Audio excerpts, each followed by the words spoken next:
मेरे चैनल पर आप सबका बहुत बहुत स्वागत है।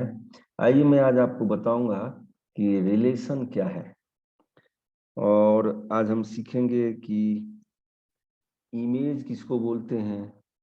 आज हम सीखेंगे कि डोमेन क्या है, रेंज क्या है, कोडोमेन किसको बोलते हैं। तो ये सब 3-4 चीजें हम सीखेंगे। और नेक्स्ट वीडियो में मैं आपको बताऊंगा कि फंक्शन क्या है। और फिर नेक्स्ट टू नेक्स्ट में बताऊंगा कि रिलेशन और फंक्शन में क्या डिफरेंस है। तो अगर आप मेरे चैनल पे पहली बार आए हैं तो प्लीज इसको सब्सक्राइब कर लीजिए। और अगर मेरा वीडियो पसंद आए तो इसको लाइक और शेयर जरूर करें। तो आइए शुरू करते हैं। तो सबसे पहले हम देखें कि जो रिलेशन का डेफिनेशन है, is what ever is given in the NCERT book. तो हम उसको देखते हैं और उसको हम रखते हैं अपने सामने। तो ये रहा डेफिनेशन। चलिए इसको लेते हैं, अपने सामने रखते हैं। So और we'll discuss it. So इसमें है कि a relation R from a non-empty set A to non-empty set B is a subset of the Cartesian product A cross B. So इसमें ये है कि अगर रिलेशन R की बात करें एक एम्प्टी सेट A से दूसरे एम्प्टी सेट B के बीच में, तो वो सबसेट होगा Cartesian product A cross B का। तो आइए इसको हम ठीक से समझते हैं। तो सबसे पहले इसके लिए हम एक नॉन एम्प्टी सेट A लेते हैं, like A is equal to 1,2 और एक नॉन एम्प्टी सेट B लेते हैं, दैट इज A, B। अब हम इनका कार्टेशियन प्रोडक्ट निकालते हैं। A क्रॉस B जो कार्टेशियन प्रोडक्ट है, तो आपको पता होगा इट इज 1,A 1,B फिर 2,A और 2,B। ये हो गया कार्टेशियन प्रोडक्ट। अब डेफिनेशन में क्या है कि the relation R from a non empty set A to B is a subset of Cartesian product A cross B। तो आइए हम एक सबसेट लेते हैं। हम R1 करके एक सबसेट लेते हैं। मान लीजिए हमने लिया 1,A और हमने ले लिया 2,A। तो ये हमारा एक रिलेशन होगा। हम एक दूसरा रिलेशन लेते हैं R2, जिसमें हम लेंगे 1,A और हम यहाँ लेंगे 1,B। तो एक ये दूसरा रिलेशन हो गया। अब हम एक Cartesian product subset of this Cartesian product हम लेते हैं 1,B और यहाँ ले लेते हैं 2,B। अच्छा, और चौथा जो रिलेशन है, हम ऐसा करते हैं, हम ये ले लेते हैं 1,A, हम ये ले लेते हैं 1,B, हम ले लेते हैं 2,A और 2,B। हमारी मर्जी है, हम चाहे तो कोई सा भी सबसेट ले लें। तो आप जानते हैं कि R1, R2, R3, R4 तीनों इस डेफिनेशन को फुलफिल करता है कि they are the subset of the Cartesian product A cross B। तो आइए सबसे पहले हम एरो डायग्राम बनाते हैं रिलेशन 1, 2, 3, 4 का। अच्छा, अगर आप लोगों को पता है कि एरो डायग्राम किसे बोलते हैं तो ठीक है, नहीं तो फिर भी मैं आपको समझाता हूँ। आइए देखिए कि एरो डायग्राम क्या होता है। ये बहुत ही सिंपल है। तो हम पहले इस रिलेशन को यहाँ रखें और आइए इसके लिए हम क्या करते हैं कि दो सेट बनाते हैं इस तरीके से, जो वेन डायग्राम में हम सेट के लिए यूज करते हैं, सर्कल या ओवल शेप कुछ भी, और इस तरीके से। और इसके अंदर जितने भी सेट में इसके मेंबर हैं, जैसे 1,2 सेट में, और B सेट के मेंबर हैं A, B, और फिर हम रिलेट करते हैं, 1 को ए से रिलेशन है, 2 को भी ए से है, तो हम ऐसे एरो के माध्यम से रिलेट कर देते हैं। तो यही है एरो डायग्राम, ये है एरो डायग्राम। आप सबको पता होगा ये है एरो डायग्राम, जो बताता है कि relation, there is a relation between set A and set B, and ये रिलेशन है R1। उसी तरीके से आइए हम एरो डायग्राम बनाए फॉर रिलेशन R2। तो हम सेट ए ले लिया हमने, ये सेट बी है, मान लीजिए यहाँ हमने 1 2 ले लिया, all the element of set A and all the element of set B, इस तरीके से। अब हम जो भी रिलेशन के हिसाब से, जो इसके डिस्क्रिप्शन से हिसाब से क्या है, रिलेशन R2 को हमने दिखाना है एरो डायग्राम से। So 1 is related with A, इस तरीके से, and 1 is also related with B. So ये हो गया, ये भी हमारा एक रिलेशन को दिखाएगा। आइए अब हम चलते हैं, एक रिलेशन ड्रॉ करते हैं, एरो डायग्राम ड्रॉ करते हैं रिलेशन R3 एंड R4 के लिए। तो चलिए मैं इसको पहले ले लेता हूं एक साथ, ताकि बार बार देखना ना पड़े। सो आइए देखते हैं, ये रहा हमारा R3 और R4। तो सो ये है A, that is 1 and 2 set A, और ये है set B, that is A and B। अब इसमें क्या है, 1 इज रिलेटेड विथ B, तो ठीक है, और 2 is also related with B, तो ऐसे कर दिया। तो ये भी एक रिलेशन है, इसका नाम R3 है। ये भी एक एरो डायग्राम है, एरो डायग्राम फॉर रिलेशन 3। अच्छा, यहाँ हम रिलेशन 4 को करते हैं, एरो डायग्राम से दिखाते हैं। ये सॉरी 1 2 A एंड B, ये A है, ये B है, ये हमारा रिलेशन 4 दिखाएगा। 1 is related with A, 1 is related with B, 2 is related with A, 2 is related with B। चलिए एरो लगा दे, तो हमारा एरो डायग्राम रेडी हो गया फॉर रिलेशन 3। तो यही है रिलेशन, यानी कि कोई भी दो सेट है, उसका क्रॉस प्रोडक्ट है और उसका सबसेट है। अच्छा, तो इसमें गौर करने वाली बातें क्या है, तो चलिए मैं एक तरफ से देखता हूँ R1 R2 R3 R4 में।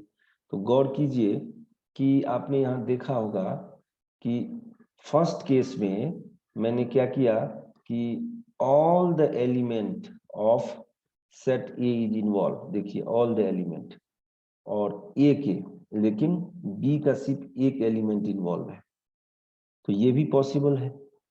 यहाँ देखिए ए का एक एलिमेंट इन्वॉल्व है, बी का दोनों एलिमेंट इन्वॉल्व है, तो ये भी पॉसिबल है रिलेशन में। अच्छा, रिलेशन 3 में देखिए ए का दोनों एलिमेंट इन्वॉल्व है और बी का एक एलिमेंट इन्वॉल्व है।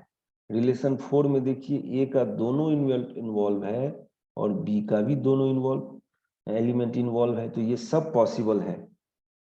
आइए अब एक नई चीज, जो डेफिनेशन वगैरह हमको जानना था, जो मैंने आपको बोला था कि आज मैं इस वीडियो में सिखाऊंगा। तो सबसे पहले हम समझे कि डोमेन क्या है, डोमेन किसको बोलते हैं। तो डोमेन क्या है, अगर सेट ए और सेट बी के बीच में रिलेशन है, मान लीजिए सेट ए और बी के बीच में रिलेशन है, तो सेट ए के जितने भी एलिमेंट इन्वॉल्व हैं, that will be the domain for this relation R1। So हम क्या लिखेंगे कि set of the elements of A involved,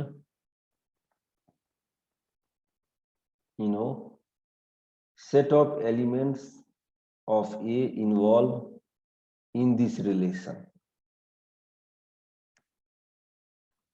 is domain.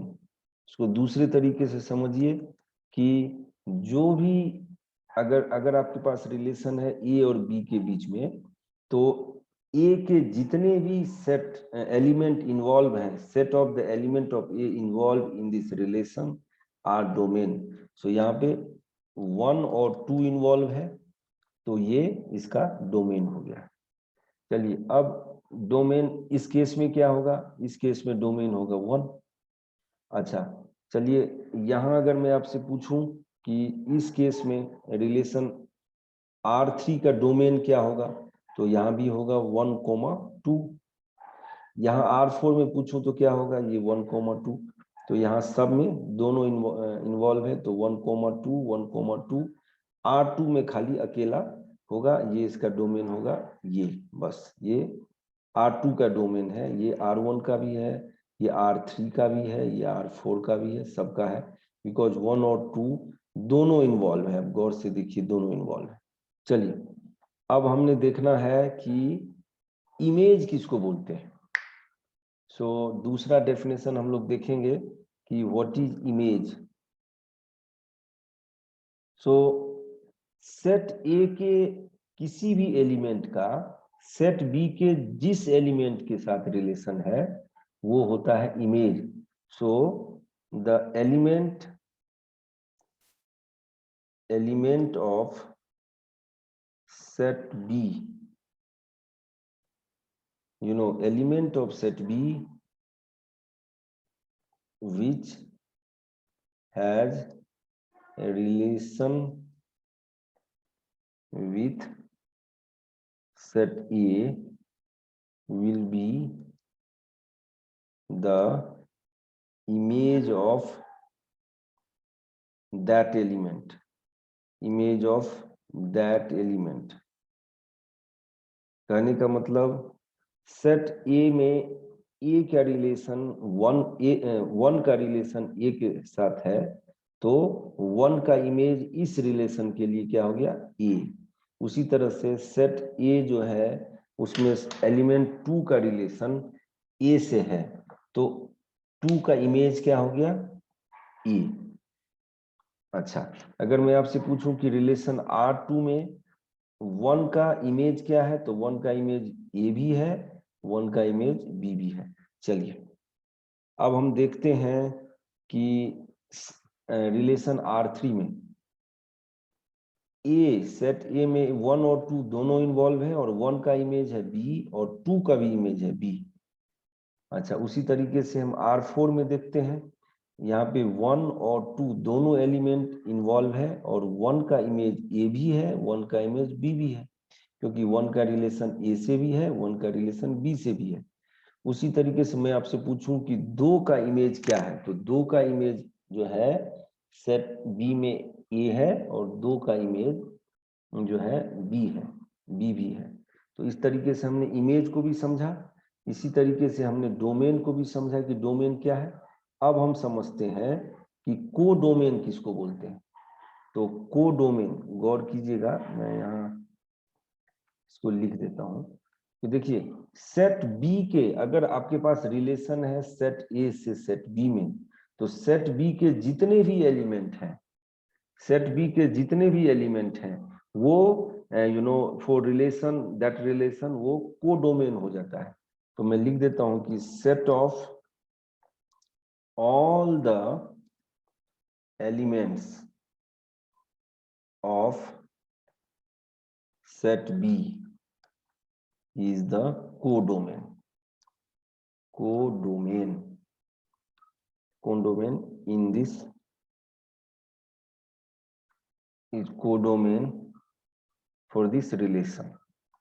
इस रिलेशन के लिए तो set of all the element of set B is the codomain for this relation. इस relation के लिए चाहे वो R3 है, चाहे वो R4 है, चाहे वो R1 है, चाहे वो R2 है, सेट बी के जो भी एलिमेंट हैं उसको अगर आपने एक सेट में ले लिया, जैसे हमने यहाँ ले लिया ए कोमा बी, तो ये को डोमेन है। दिस इज द को domain for R1 also, R2 also, R3 also and R4 also. तो ये हो गया हमारा को डोमेन। हमने इमेज को समझा, हमने डोमेन को समझा, हमने को डोमेन को समझा। आइए हम अब देखते हैं कि एक नया डेफिनेशन, हम रेंज को समझते हैं कि व्हाट इज रेंज। देखिए रेंज क्या है। इस रिलेशन में हम ए और बी की बात कर रहे हैं, ए इज रिलेटेड विथ बी, सो हमारे पास 4 रिलेशन है, R1 R2 R3 R4। तो रेंज क्या है कि एलिमेंट बी सेट का जो भी एलिमेंट इस रिलेशन में इन्वॉल्व है, देखिए इस केस में सिर्फ बी इन्वॉल्व है, इस केस में ए और बी दोनों इन्वॉल्व है, इस केस में ए और बी दोनों इन्वॉल्व है, इस केस में सिर्फ ए इन्वॉल्व है। तो रिलेशन में सेट बी का जो भी एलिमेंट इन्वॉल्व है वो एलिमेंट होता है range for this relation. So it is the set of the elements involved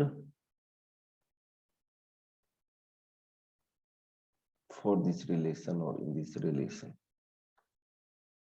इस रिलेशन में सेट बी का जो भी एलिमेंट इन्वॉल्व है वो रेंज हो गया। तो आइए हम देखते हैं R4 का रिलेशन, R4 के लिए रेंज क्या होगा, A, B, ये रेंज होगा। रिलेशन R3 के लिए रेंज क्या होगा, केवल और केवल B। चलिए रिलेशन R3 में हमने देखा, रिलेशन R2 में रेंज क्या होगा, A, B, क्योंकि पूरा का पूरा इन्वॉल्व है। ये इसमें रेंज क्या होगा R1 का, ये होगा A। तो सेट B का वो एलिमेंट जो इस रिलेशन में इन्वॉल्व है, उस एलिमेंट का set, the set of the element which is involved in this relation is known as range. तो आशा है आपने रेंज को भी समझा होगा, आपने डोमेन को भी समझा होगा, आपने कोडोमेन को भी समझा, आपने इमेज को भी समझा, और आपने रिलेशन को भी ठीक से समझ लिया होगा। अगर मेरा वीडियो आपको पसंद आए तो आप उसको लाइक जरूर करिए, अपने दोस्तों के साथ शेयर करिए, और अगर आप मेरे चैनल पे पहली बार आए हैं तो please please please subscribe my channel. So next video में मैं आपको बताऊंगा कि फंक्शन क्या है, और जो बच्चे को दिक्कत होती है कि what is the difference between relation and function, तो वो दोनों चीज मैं आपको समझाऊंगा। तो तब तक के लिए बहुत बहुत धन्यवाद। Thank you very much. Bye.